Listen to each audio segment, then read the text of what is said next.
सत श्री अकाल टीवी पंजाब देख रहे दर्शकों का स्वागत। मैं हाँ दीपिका खोसला। इस वे दी अहम खबर तुहाडे नाल सांझी कर रहे हैं। तुहानूं दस दईए कि पटियाला दे दुख निवारण साहिब गुरुद्वारे दे विच जो बेअदबी की घटना वापरी है और उस तो बाद उस महिला का कतल भी एक व्यक्ति के वलों कर दिता गया है। हुण इस उत्ते SGPC की प्रतिक्रिया भी सामने आई है। जी हाँ, SGPC प्रधान हरजिंदर सिंह धामी हुणां दा बयान सामने आया है। उन्हां दा कहना है कि जदों किते बेअदबी वापरदी है तो जो सेवादार हुंदे ने या गुरु प्यारी साध संगत हुंदी है, कई बार वो अपना आपा गवा बैठती है। तो ये पूरा मामला की है, वो मामला भी तुहानूं दस दिंदे आ। दरअसल पटियाला दे गुरुद्वारा साहिब दुख निवारण साहिब दे विच एक महिला सरोवर दे कोल बैठ के शराब पी रही सी और ਜਦੋਂ सेवादारा ने उसनू रोकिया तो उस दे वल्लों सेवादारा दे नाल बहस की जाती है। उस तो बाद उस महिला दे वल्लों सेवादारा दे उत्ते उसे बोतल दे नाल हमला भी किया जाता है। सेवादार उस महिला नू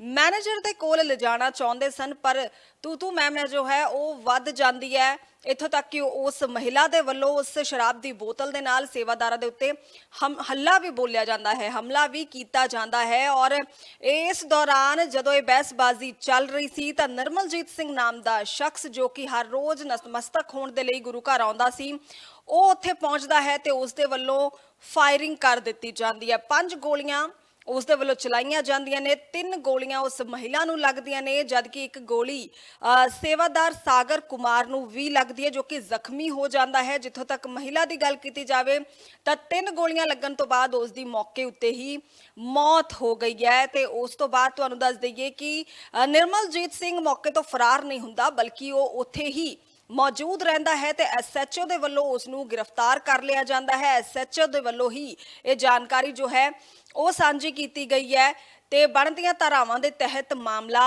दर्ज भी कर लिया गया है। पर इत्थे तुहानूं दस दईए कि बेअदबी का यह कोई पहला मामला नहीं है। इस तो पहला भी बेअदबी के कई मामले सामने आ चुके हैं, जिस दे विच कईयां दा मौके ते ही सौदा भी लगाया गया, चाहे वह संगत दे वल्लों चाहे वह निहंग सिंघां दे वल्लों। पर सवाल वड्डा ये खड़ा हुंदा है कि ये बेअदबी के मामले रुकण दा नाम क्यों नहीं लै रहे। सियासत इन्हां मामलिਆਂ ते खूब हुंदी है, पर ये मामले घटदे या फिर ये मामले पूरी तरह नाल खत्म हुंदे नज़र क्यों नहीं आ रहे। गल गुरु घरां दी कीती जावे तां गुरु घरां दे विच बेअदबी दे वध मामले नज़र आ रहे ने। फिलहाल ये जिस महिला दे वल्लों ये बेअदबी कीती गई उसका नाम परमजीत कौर दस्सिया जा रहा है। 32 साल की ये महिला जो कि दुख निवारण साहिब गुरु घर दे विच सरोवर के किनारे बैठ के शराब पी रही सी और उससे तो ये पूरा विवाद जो है वो खड़ा हुंदा है। ये हर कोई जानता है कि गुरु घर दी या फिर किसी भी धार्मिक स्थान की अपनी मर्यादा हुंदी है, उत्थे सानू किस तरह जाना चाहिए है। ये पंजाब दे लोग खास तौर पर कह सकते हैं कि पंजाब दे लोग जो ने वैसे तो इस देश दे विच हर वो धार्मिक शख्स जो किसी भी धर्म की पूजा करता है उस दे विच विश्वास रखता है, आस्था रखता है, वो किसी भी गुरु घर की बेअदबी नहीं करन बारे सोचेगा। और अजिहे मामले उसके बावजूद सामने आने, कई मामलों दे विच मानसिक रोगियां नूं अगे कीता जाता है। बेअदबी हुंदी है तो उस तो बाद मानसिक रोगी ये व्यक्ति निकलते ने। ये सोची समझी साजिश के तहत चीज़ां हो रही ने, क्योंकि सिलसिलेवार ये चीज़ां सामने आ रही ने तो सवाल उठने लाजमी ने कि जेकर लड़ी टुटण का नाम नहीं लै रही, किसी न किसी गुरु घर तो अजिही खबर निकल के सामने आ जाती है। हालांकि जेकर आपां पिछोकड़ वाल झात मारीए तो पहला गीता की बेअदबी का मामला भी सामने आता है, बाइबल की बेअदबी का मामला भी सामने आता है, कुरान शरीफ की बेअदबी का मामला भी सामने आता है। पर इन्हीं दिनी गुरु घरां दे विच बेअदबी के मामले काफ़ी वध गए ने।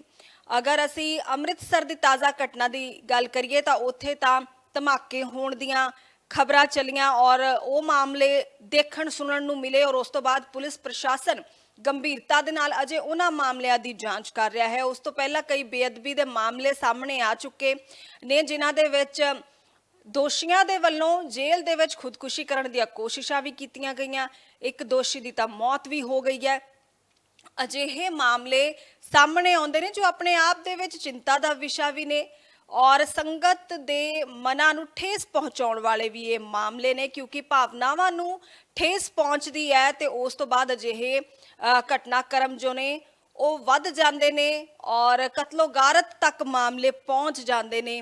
ਹਾਲਾਂਕਿ ਐਸਜੀਪੀਸੀ ਦੀ ਗੱਲ ਕੀਤੀ ਜਾਵੇ ਤਾਂ ਐਸਜੀਪੀਸੀ ਦੇ ਵੱਲੋਂ ਪ੍ਰਤੀਕਿਰਿਆ ਤਾਂ ਦੇ ਦਿੱਤੀ ਗਈ ਹੈ, ਪਰ ਇੱਥੇ ਸਰਕਾਰ ਤੇ ਗੁਰਦੁਆਰਾ ਪ੍ਰਬੰਧਕ ਕਮੇਟੀਆਂ ਨੂੰ ਪੁਖਤਾ ਕਦਮ ਚੁੱਕਣ ਦੀ ਲੋੜ ਹੈ। ਔਰ ਤੁਹਾਨੂੰ ਅਸੀਂ ਇਹ ਵੀ ਦੱਸ ਦਈਏ ਕਿ ਹੁਣ ਗੁਰਦੁਆਰਾ ਸਾਹਿਬ ਦੇ ਵਿੱਚ ਸ਼੍ਰੀ ਦਰਬਾਰ ਸਾਹਿਬ ਦੀ ਜੇਕਰ ਅਸੀਂ ਗੱਲ ਕਰ ਲਈਏ ਤਾਂ ਉੱਥੇ ਮਹਿਲਾ ਕਰਮਚਾਰੀ ਵੀ ਹੁਣ ਨਿਯੁਕਤ ਕੀਤੇ ਜਾਣਗੇ ਔਰ ਉਹਨਾਂ ਦੇ ਵੱਲੋਂ ਬਕਾਇਦਾ ਜਿਹੜੀ ਵੀ ਲੋਕ ਜਾਂ ਜਿਹੜੇ ਵੀ ਸੰਗਤ ਗੁਰੂ ਘਰ ਦੇ ਵਿੱਚ ਨਤਮਸਤਕ ਹੋਣ ਦੇ ਲਈ ਆਉਣਗੇ ਤਾਂ ਬਕਾਇਦਾ ਚੈਕਿੰਗ ਕਰਕੇ ਹੀ, ਜੋ ਵੀ ਉਹਨਾਂ ਦੇ ਕੋਲ ਸਮਾਨ ਹੋਏਗਾ, ਬੈਗਸ ਹੋਣਗੇ, ਉਹਨਾਂ ਦੀ ਚੈਕਿੰਗ ਕਰਕੇ ਹੀ ਗੁਰੂ ਘਰ ਦੇ ਵਿੱਚ ਉਹਨਾਂ ਨੂੰ ਐਂਟਰੀ ਮਿਲੇਗੀ।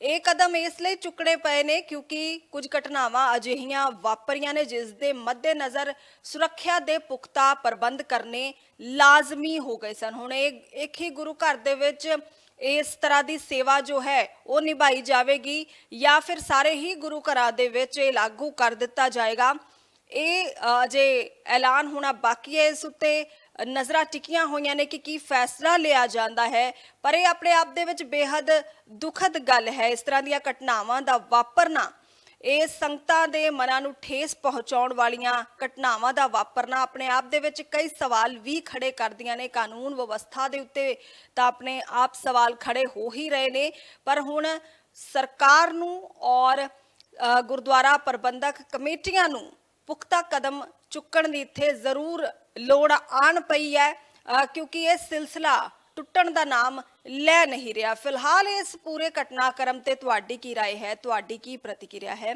ਤੁਸੀਂ ਸਾਨੂੰ ਕਮੈਂਟ ਬਾਕਸ ਦੇ ਵਿੱਚ ਦੱਸ ਸਕਦੇ ਹੋ ਤੇ ਦੇਸ਼ ਵਿਦੇਸ਼ ਦੀ ਤਾਜ਼ਾ ਜਾਣਕਾਰੀ ਦੇ ਲਈ ਦੇਖਦੇ ਰਹੋ ਟੀਵੀ ਪੰਜਾਬ।